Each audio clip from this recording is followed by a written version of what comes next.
se inscreva no canal, curta e compartilhe. Temos vídeos novos todos os dias, 2 vezes por dia. A lenda da moça da janela. Na cidade de Planaltina, há uma rua esquecida pelos mapas, ladeada por árvores retorcidas e postes que não acendem mais. No fim dessa rua está a Casa Souza, construída há mais de 100 anos, hoje com as janelas sempre fechadas, exceto uma. Dizem que à meia-noite, uma figura feminina aparece ali, olhando para quem ousa passar. Ela não pisca. Ela não sorri. Apenas observa. Durante décadas, crianças foram advertidas a não andar por lá. Um menino chamado Murilo, nos anos 90, desapareceu depois de um desafio com os colegas. Quem conseguiria acenar para a moça da janela e voltar? Ele acenou, riu, e nunca mais foi visto. A polícia nunca encontrou nada além de seu boné na calçada. Na mesma semana do desaparecimento, a janela ficou aberta por 7 noites consecutivas. Moradores relatavam ouvir cantos tristes vindos de dentro da casa, mesmo sem energia elétrica há anos. No 8º dia, o canto cessou. E a casa voltou ao seu silêncio podre.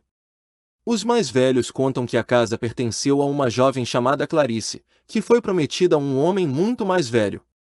Dizem que ela se jogou da janela no dia do casamento, vestida de branco, com as mãos ensanguentadas. Desde então, sua alma busca justiça ou companhia. Os relatos sobre Clarice variam, mas todos coincidem em algo: quem olha nos olhos dela, mesmo de longe, carrega um peso para sempre. Alguns enlouquecem. Outros se matam. Outros simplesmente desaparecem, como se nunca tivessem existido. Jovens desavisados continuam desafiando o mito em noites de lua nova. Alguns voltam, trêmulos e calados, sem coragem de contar o que viram. Outros fingem não ter visto nada, mas acordam gritando nos dias seguintes, até o silêncio ser mais forte que os gritos. Uma equipe de gravação tentou registrar imagens da janela, mas o vídeo só mostrava estática, mesmo com o equipamento funcionando. O som captado era apenas uma respiração pesada, como se alguém estivesse bem atrás da câmera, observando, esperando. É ali, naquela janela, que tudo começa. E é para lá que muitos olhos se voltam, mesmo quando não deveriam. Especialmente quando a lua está oculta, e o silêncio parece escutar. Laura tinha 17 anos e não acreditava em lendas. Ao ouvir os boatos sobre a moça da janela, ela riu e zombou dos colegas. Fantasma com agenda? Que só aparece à meia-noite. Que conveniente, dizia, sem saber que estava sendo ouvida, por algo além dos vivos. Ela morava a 3 quarteirões da Casa Souza. Uma noite, armada com uma lanterna e o celular, decidiu provar que tudo não passava de histórias inventadas. Se eu filmar e não acontecer nada, vocês me devem um lanche, provocou no grupo do colégio. Todos concordaram. Laura foi. A rua parecia respirar. As árvores se curvavam em sua direção como se tentassem sussurrar alertas. O ar era mais gelado do que qualquer noite anterior. Quando chegou em frente à casa, a janela já estava entreaberta, como se a esperasse. Laura sorriu. Vamos lá, Clarice. Ela ligou a câmera do celular e apontou para a janela. Nada. Nenhuma figura. Apenas cortinas sujas balançando levemente. Mas quando olhou sem o visor, viu uma mulher de branco, cabelos longos cobrindo metade do rosto, estava parada ali. Imóvel. Observando. Laura congelou. A câmera tremia em suas mãos. Subitamente, um som metálico ecoou, um tilintar fino, como sinos. Depois, uma voz sussurrada: "Você veio." Foi o suficiente para fazê-la correr. Ela deixou o celular cair e só parou ao chegar em casa, em prantos. No dia seguinte, alguém encontrou o celular. O vídeo estava intacto até o momento em que a mulher aparece. Então, a imagem distorce. No último frame, Clarice sorri para a câmera. Seus dentes estão todos errados, curvando-se para fora, como garras de ossos. Laura não voltou à escola. Foi internada por surto psicótico. Repetia, sem parar: "Ela me viu. Ela sabe meu nome." Médicos alegaram que foi um colapso causado por estresse. Mas quem viu o vídeo não dorme mais direito. E alguns desapareceram também. Desde então, a lenda ganhou um novo fôlego.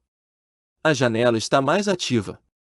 E Clarice, ao que tudo indica, está escolhendo suas próximas visitas. Ela sorri, agora, com mais frequência. Anos depois, um historiador chamado Enzo decidiu investigar o passado da Casa Souza para um documentário local. Encontrou registros antigos no cartório, e, entre eles, um diário escondido dentro de um exemplar moído de Dom Casmurro, arquivado como lixo. O diário era de Clarice. Ali, ela descrevia dias de angústia sob o domínio de seu pai, um coronel severo e devoto.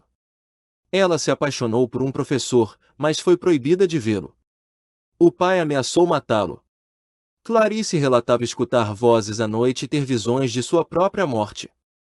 Se eu não posso ser livre, ao menos serei lembrada, escreveu ela na última página.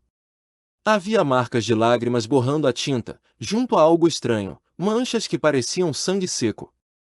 Enzo, cético, acreditou que era dramatização adolescente. Até começar a sonhar com ela. No primeiro sonho, Clarice estava na janela, olhando para ele. No segundo, ela estava dentro do quarto dele. No terceiro, ele acordou com marcas nas pernas, como mãos puxando para baixo. Tentou parar a pesquisa, mas já era tarde demais. O nome dele agora estava no diário. Enzo desapareceu 3 dias depois, sem deixar vestígios.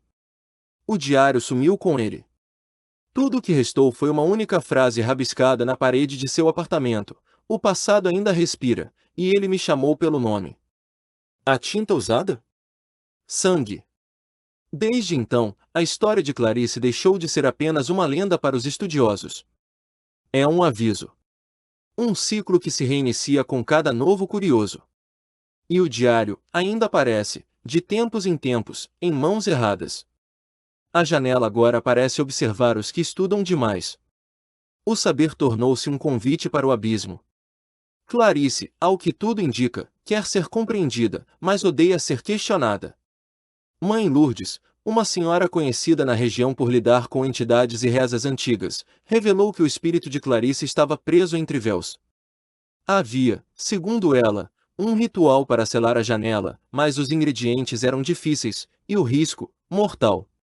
O ritual exigia uma oferenda de sangue inocente, uma vela feita de sebo humano e a pronúncia de um nome verdadeiro que jamais deveria ser revelado. A última vez que tentaram, nos anos 60, 3 pessoas morreram queimadas, sem fogo algum por perto.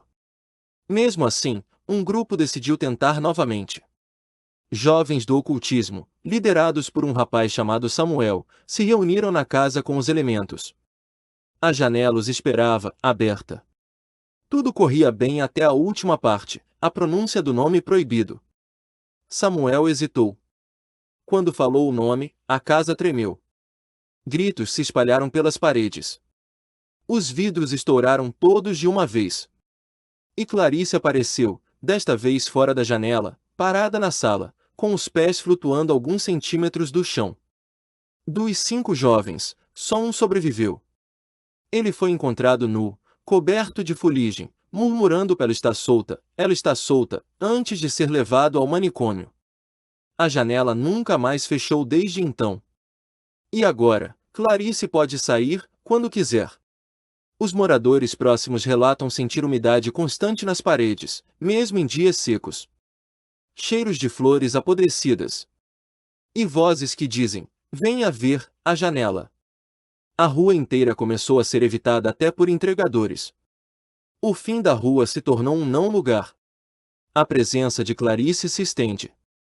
Ela já não está presa à casa. Ela atravessa espelhos, vidros, reflexos d'água.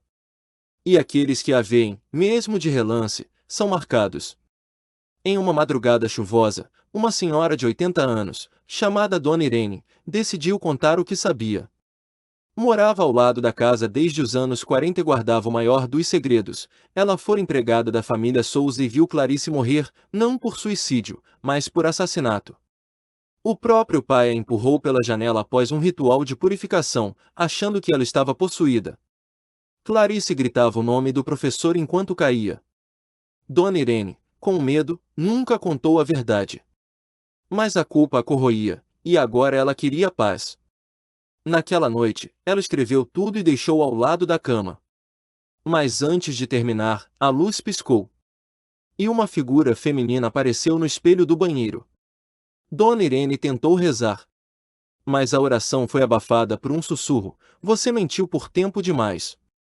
No dia seguinte, os vizinhos encontraram o corpo dela dobrado sobre si, com todos os ossos quebrados, por dentro. Não havia sinal de luta. Apenas a janela da casa ao lado, aberta, com cortinas balançando mesmo sem vento. O relato de Irene foi publicado por um neto, que desapareceu dias depois. A casa agora aparece em sonhos de pessoas do outro lado do país. Clarice se tornou uma entidade errante, com sede de justiça e de testemunhas.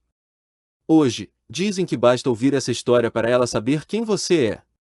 Ela escuta cada suspiro durante a leitura.